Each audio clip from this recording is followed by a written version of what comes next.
الحمدللہ رب العالمین والصلاة والسلام علی اشرف الانبیاء والمرسلین وعلی آلہ وصحبہ اجمعین، اما بعد۔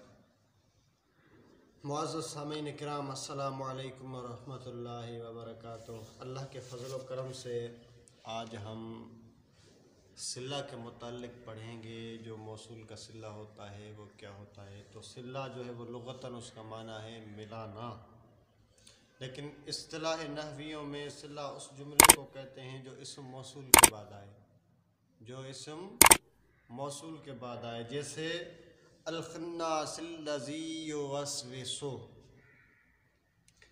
اور بغیر صلے کے اسم موصول بغیر صلے کے جملے کا پورا جز نہیں بنتا۔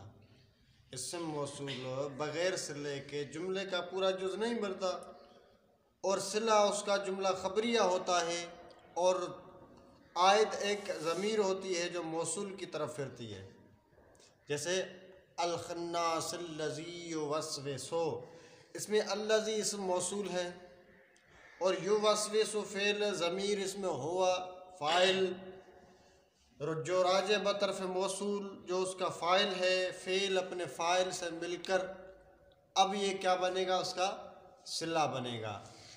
تو صلہ جو ہے وہ اسم موصول کے لیے ضروری ہے۔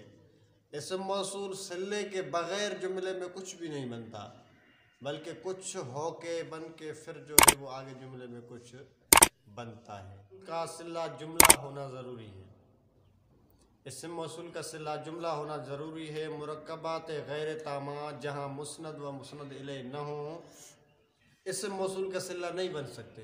مرکبات غیر تامات جہاں مسند و مسند الیہ نہ ہوں تو وہ کیا اسم موصول کا صلہ نہیں بن سکتے۔ لیکن اگر الف لام بمعنی الذی ہو تو اس الف لام بمعنی الذی کا صلہ جملہ ہونا ضروری نہیں۔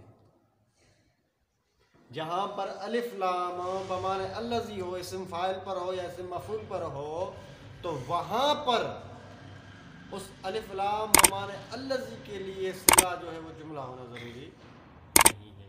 امید ہے کہ آپ کو ہماری بات سمجھ میں آ گئی ہوگی۔